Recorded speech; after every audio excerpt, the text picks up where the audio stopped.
नमस्कार, मी युवा शक्तीमधून रुबीना मुल्ला. आम्ही नेहमी वेगवेगळे विषय घेऊन तुमच्या समोर येतो. आजही आम्ही एक विषय घेऊन आलेलो आहोत. काही दिवसांपूर्वी कोरोनाने वसई विरार महानगरपालिकेला पूर्णपणे हादरून टाकलेलं होतं. त्यामध्ये काही लोकांनी आपल्या घरामधली खूप लोकांना गमावलेलं आहे.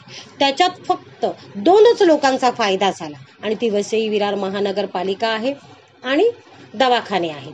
त्यावरती आमचे जे पत्रकार आहेत त्यांनी त्यावरती वारंवार पाठपुरावा करून बऱ्याच काही गोष्टींचा खुलासा इथे केलेला आहे. त्यांनी काही दवाखान्यांना, हॉस्पिटलना त्यांनी नोटिसाही काढलेल्या आहेत. त्यामध्ये जनसेवा हॉस्पिटल आहे, गोल्डन पार्क आहे, कार्डिनल ग्रेसेस आहे, IMO आहे, कल्पना लाईफलाईन आहेत. असे बऱ्याच हॉस्पिटलना त्यांनी नोटिसा काढण्यासाठी लावलेल्या आहेत. ते कसं त्यांनी केलेलं आहे हा सर्व प्रकार त्यांच्या तोंडून आपण इथे जाणून घेणार आहोत. नमस्कार दोस्तों मैं हूं यूसुफ अली. दोस्तों पिछले कई महीनों से मैं लगातार वसई विरार महानगर पालिका में कोरोना मरीजों के साथ हुई लूटमार को जो है मैं उजागर करते आया हूं. मैं वीडियो में आगे बढ़ूं इससे पहले मैं आपसे विनती करता हूं कि इस वीडियो को जितना हो सके शेयर कीजिए, क्योंकि ये कहीं ना कहीं किसी न किसी को फायदा जरूर करेगा और अंत तक जरूर देखिए, तो ही आपको समझ में आएगा कि मुद्दा क्या है और मैं कहना क्या चाहता हूं. मैं शुरू करता हूं तो ये कि कोरोना महामारी सबको मालूम है, उसके बारे में मैं कुछ नहीं बोलूंगा कोरोना में क्या हुआ नहीं हुआ. लेकिन कोरोना शुरू हुई गए पिछले साल मार्च में शुरू हो गई. कोरोना के बिल को लेकर शिकायतें आने लगी. उन शिकायतों के बाद में, जो मैं पिछले वीडियो में बोल चुका हूं, उन शिकायतों के बाद में कमेटी का गठन होने लगा और बिलों का जांच की जाने लगी कि कोरोना मरीजों की जो बिल है उसमें कितना कुछ बिल सही से लगाया गया नहीं लगाया गया. तो इसमें आगे बढ़ो उसके पहले एक छोटा सा आपको एक छोटी सी जानकारी दे दूं कि इसमें भी महानगर पालिका जो है, सरकार ने ये आदेश निकाला था 31 मई को. मेरे पास ये सरकार के आदेश का नोटिफिकेशन है. 31 मई को ये आदेश निकाला था, लेकिन महानगर पालिका वसई विरार ने जो आदेश की अमलबजावनी की वो 31 जुलाई को की, 21 जुलाई को, यानी लगभग 2 महीने बाद. अब सरकार ने 21 मई को निकाला, कोरोना तो पहले से था, तो सरकार को व्यापक रूप से एनालाइज करके उसके ऊपर शासन को निर्णय करना पड़ता है. तो उसमें समय लग सकता है, हम समझ सकते हैं कितनी शिकायतें आ रही, क्या है नहीं है, वो सरकार वो सब चीज पहलू को देखती है. लेकिन अगर सरकार ने किसी निर्णय को, परिपत्र को जारी कर दिया तो उसके बाद महानगर पालिका हो, जिलाधिकारी हो, जो भी हो, उनको उसको त्वरित लागू करना होता है. लेकिन वसई विरार महानगर पालिका आयुक्त ने ऐसा नहीं किया. ये इसमें परिपत्रक में लिखा हुआ है 21 मई का. एक बार डेट देख लीजिए. इसमें कई पेजेज है. इसमें एनेक्सर सी भी है, जहां इन्होंने रेट लिस्ट जो बताया था 4000, 7500 और 9000, 3 तरह के bed, general ward, ICU ward और ICU विद वेंटिलेटर वार्ड.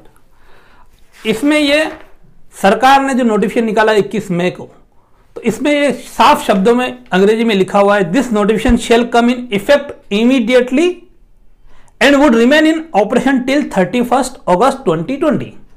यह आज इमीडिएटली, अभी से, जब से है उससे लागू होगा और 31 अगस्त तक लागू रहेगा. आपको बता दूं 31 अगस्त के बाद भी सरकार ने फिर ऐसा नोटिफिकेशन जारी करके उसको कंटिन्यू किया था. तब भी एनेक्सर सी ये फिर से निकाला गया था. ये 31 अगस्त का एनेक्सर सी है. अब महानगर पालिका ने 2 महीने डिले करते हुए, उन्होंने यहां संदर्भ में जरूर लिखा भी है, महानगर पालिका आयुक्त का जो पत्र है उसमें संदर्भ में इन्होंने दिखा है कि सरकार द्वारा अधिसूचना क्रमांक कोरोना -2020/CR-97/ARO-5 दिनांक 21/5/2020. अब ये सवाल है मेरा वसई विरार महानगर पालिका आयुक्त से कि जब इतनी लूट हो रही थी और इतनी लूट की शिकायतें हो रही थी, तो क्यों उन्होंने 2 महीना लगाया इस आदेश की अमलबजावनी करने में? क्या जनता की उनको फिक्र नहीं है? क्या जनता के लिए नहीं है आयुक्त? ये आयुक्त से मेरा सवाल है. खैर, ये विषय अभी मुझे जानकारी में आया तो मैंने आपसे साझा किया. बाकी मैं जो कोरोना मरीजों की साथ लूटपाट हुई और जिनसे जो ज़्यादा रकम वसूली गई उसके लिए मैं लगातार संघर्षरत हूँ। आपने मेरे पिछले वीडियोस भी देखे हैं। उसको लेकर मैंने 2-3 वीडियो बना चुका हूँ। महानगर पालिका में मैंने माहिती निकाला था, मैंने सब अपने वीडियो में बताया है। उसके बाद मैंने एक कदम आगे बढ़ाते हुए उसकी शिकायत मेल के जरिए सिर्फ महानगर पालिका को नहीं बल्कि मुख्यमंत्री महोदय को, गृह मंत्री महोदय को, आरोग्य मंत्री महोदय को कई जगह मैंने की थी। पुलिस डिपार्टमेंट को, कोंकण आईजी साहब को, कमिश्नर साहब को मैंने कई जगह कंप्लेन की थी। तो मैंने कंप्लेन की थी, मेरा मेल था 9 फरवरी का, 8 या 9 फरवरी का मेल किया था मैंने। ये मेल का कॉपी है। तो उसके ऊपर वहां से मेरी जो कंप्लेन है वो फॉरवर्ड हुई, कमिश्नर साहब ने फॉरवर्ड की डीसीपी वसई जोन को। उन्होंने एक पत्र महानगर पालिका को निकाला 9 फरवरी को कि ये जो मामला है उसमें आपके क्षेत्र का है, आप इस मामले में जो भी है वो आगे की कार्रवाई करो।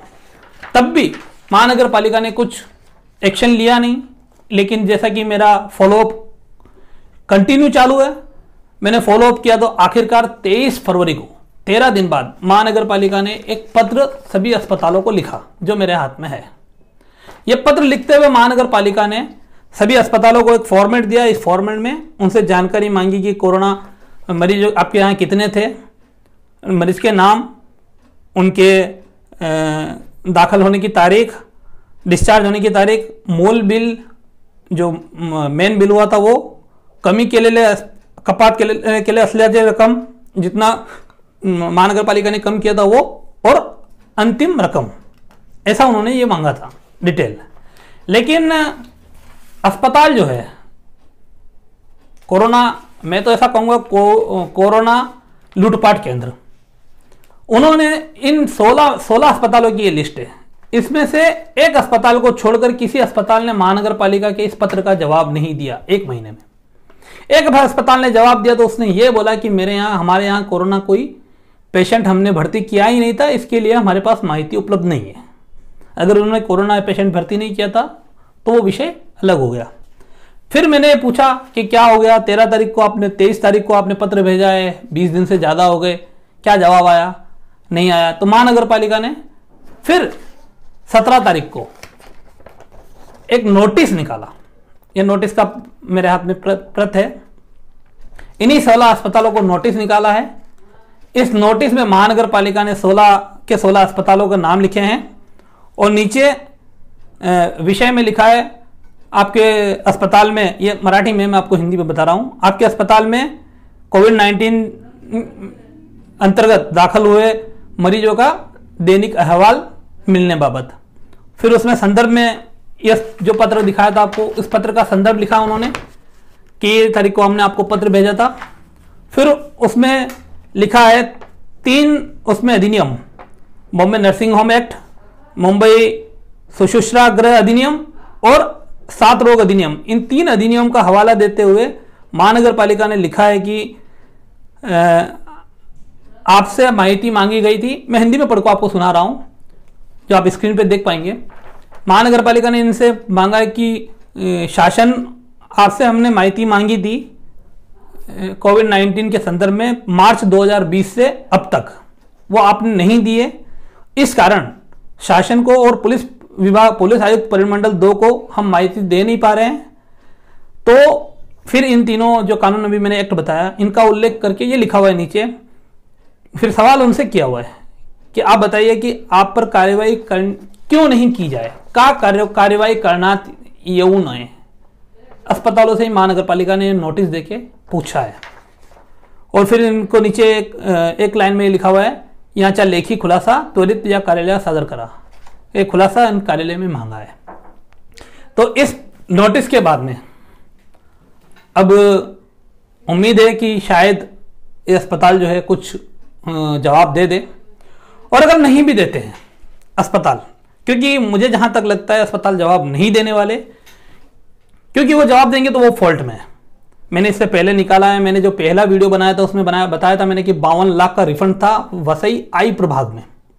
वसई विरार महानगर पालिका के कुल 9 प्रभाग है और वसई आई तो कुल 9 प्रभाग है वसई विरार महानगर पालिका अंतर्गत, और 9 में से एक वसई प्रभाग आई में मैंने पिछली बार आपको बताया था 5 करोड़ से अधिक का बिजनेस हुआ था और 52 लाख का रिफंड था। अभी मैंने पूरा, मेरे पास डेटा सब आ गया है, लेकिन मैंने उसको टोटल नहीं किया है। लेकिन तब भी ये जो डेटा जो मैं बता रहा हूँ रिफंड का, वो 52 लाख से बढ़ के 1 करोड़ के आसपास जा चुका है पूरा वसई विरार महानगर पालिका का। सबसे ज़्यादा पेशेंट वसई विरार आई प्रभाग में ही थे, आई प्रभाग के 3 अस्पतालों में, उसके अलावा दूसरे अस्पतालों में भी थे, तो वहाँ से भी डेटा मेरे पास आया है। और इसको अगर सबको मिलाएंगे तो करीब करीब 1 करोड़ से ऊपर का ये जा रहा है। जो पैसा रिफंडेड अमाउंट है, रिफंड होना चाहिए, लेकिन अस्पताल उसका खुलासा नहीं कर रहे कि उन्होंने वो रिफंड किया है कि नहीं किया है। मेरी मांग यही है कि पैसा पब्लिक का है, पब्लिक को रिफंड होना चाहिए। जब सरकार ने नियम बनाया तो नियम की पालना होनी चाहिए। नियम की पालना क्यों नहीं हो रही है? तो अब ये नोटिस गया है, इसके बाद में अगर अस्पताल क्या करते हैं मैं बना रहा हूं साथ में। इसके बाद में जैसा अपडेट आएगा आपको मैं अपने अगले वीडियो में बताऊंगा जरूर। लेकिन आपसे एक विनती जरूर करूंगा कि इस वीडियो को शेयर तो आप कीजिए ही, साथ में अगर आपकी पहचान में ऐसा कोई व्यक्ति है कि जिससे अस्पतालों ने ज्यादा पैसा लूटा है, तो उसको जरूर इस बारे में बताइए कि उनका रिफंड जो है अस्पताल के पास वो जाके मांगे, महानगर पालिका को जाकर सवाल करे कि हमको रिफंड क्यों नहीं मिला।